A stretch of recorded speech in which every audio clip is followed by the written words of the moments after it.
Hey guys, welcome back to another Star Wars Legends review. Today we're going to be looking at the first installment in the Jedi Academy Trilogy, Jedi Search. Jedi Search was released in 1994 and was written by Kevin J. Anderson and takes place after the events of both the Thrawn Trilogy and Dark Empire, and follows Han Solo and Chewbacca as they journey to Kessel to try to bring Kessel into the New Republic. However, their ship crash lands and then they are imprisoned in the spice mines, all while Luke is on his own journey to search for new Jedi that he will bring into this new Jedi Academy that he is building. I actually put off reading this book for quite some time because I was a little nervous about getting into this because I have heard some kind of mixed things when it comes to the Jedi Academy Trilogy, and specifically with Kevin J. Anderson's writing, and I was just worried that I was going to read yet another kind of boring book, sort of like when I read Truce of Bakura. However, I was blown away by how much I really enjoyed this book, and I think it's a bit underrated. Now, that's not to say that it's perfect or anything. No, this book does have a ton of problems that we will be getting into, but for the most part, I really enjoyed my time reading this book, and I think there's some things in it that people are leaving out when they discuss some of the not so great things about this, and we'll be getting into all that stuff. So first of all, what I love about this book, perhaps the most, is how Kevin J. Anderson builds on everything that came before. This connects itself with the Thrawn trilogy, with Dark Empire, with the comics, and really does a good job of making this feel like a larger universe. I would really say that the expanded universe of Star Wars kind of begins here because Kevin J. Anderson does all these little connections with the Thrawn trilogy and with Dark Empire in particular, which I was not expecting since that was written by Dark Horse and, not Bantam. There's also references to Courtship of Princess Leia, which would release after this book, which I thought was really neat. And we also get things like Anakin Solo, the third child of Han and Leia, who was only briefly mentioned in Dark Empire, and he didn't even have a name. So Kevin J. Anderson is responsible for basically creating Anakin Solo, which I think is, again, really, really cool. And I just love the world building that he brings to this story. And I think he does a really good job of setup. I love the beginning of this book where Luke is going in front of the Senate to basically establish that he is going to go out and search for new Jedi recruits. And then there's people like Bel Iblis that are kind of nervous that maybe the Jedi shouldn't return because one of them did turn to the dark side and help in the formation of the Empire. And so it does ask some interesting questions, and even Luke has to struggle with this, because he did sort of turn to the dark side in Dark Empire for a little bit. Even he is susceptible to the dark, and that is something that makes him a bit nervous, but he does it nonetheless, and we see him go out on this journey searching for new Jedi recruits that are both, a little fun and a little interesting. However, I will say that some of that stuff I wish was more in the book. The Jedi Search part of Jedi Search is not the entirety of the book, and there's not many Jedi that he searches for. But I think that stuff is fun nonetheless, and I also think the subplot, which is really the main plot of Jedi Search, is the stuff going on with Han and Chewbacca and this new character, Kip, who is this Force-sensitive child that they find on Kessel, and there's this great little scene of them trying to escape in the Kessel Mines, and it reminded me of the escape scene from Temple of Doom in a lot of ways. And there's just a lot of fun little action beats scattered throughout this story. I also really liked how Leia has to deal with seeing her children.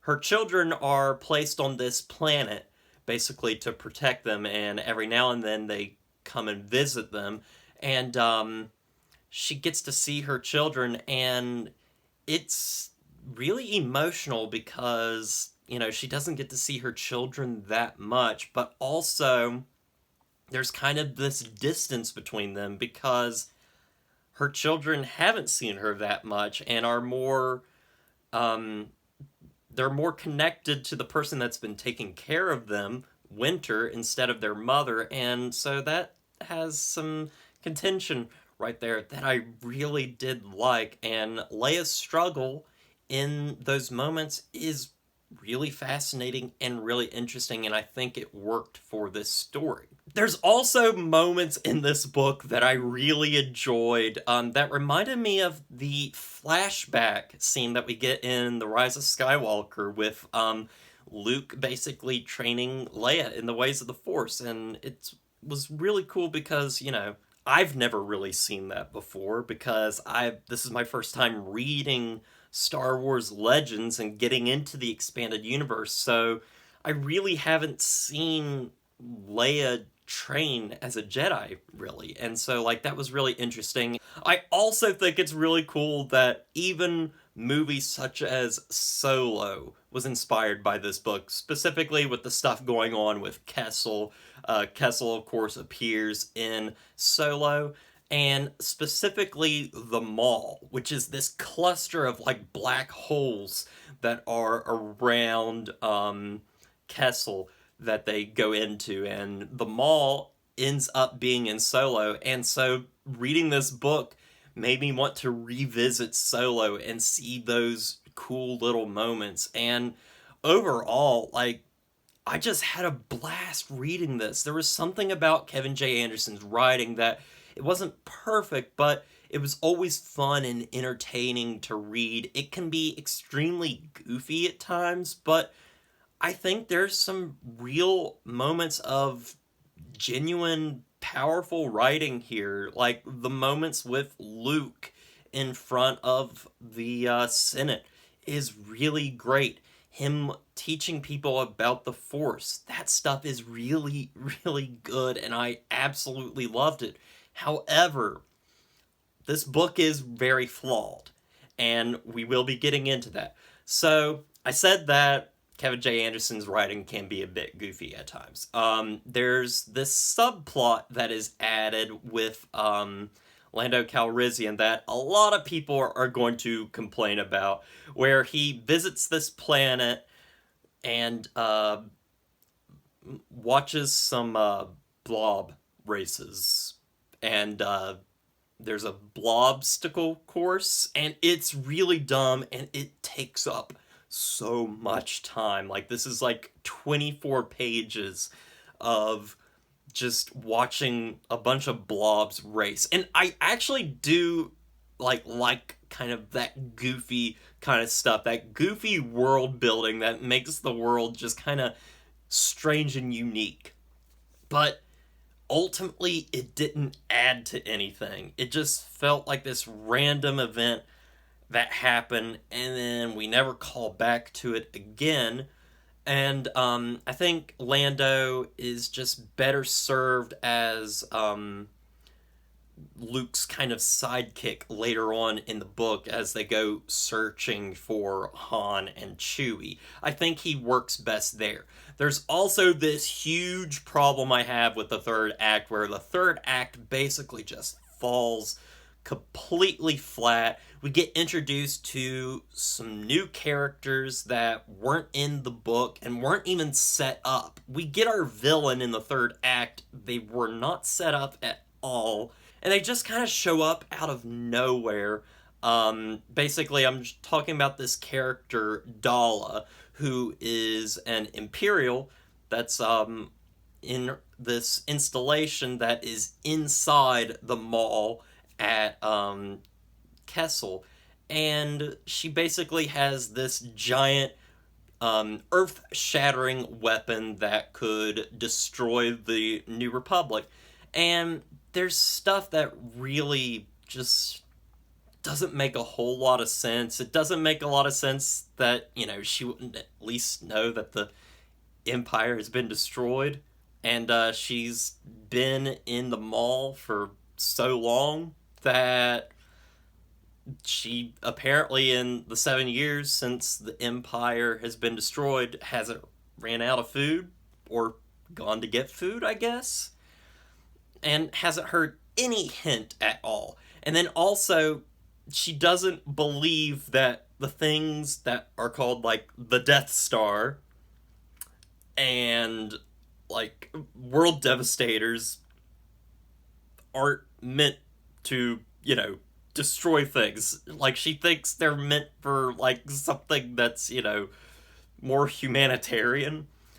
And I don't buy it at all. It's really, really stupid, and it does take me out of that third act, and I hated it so much because I was really, really into this book, and I loved everything that I had read up till then, even the goofy stuff.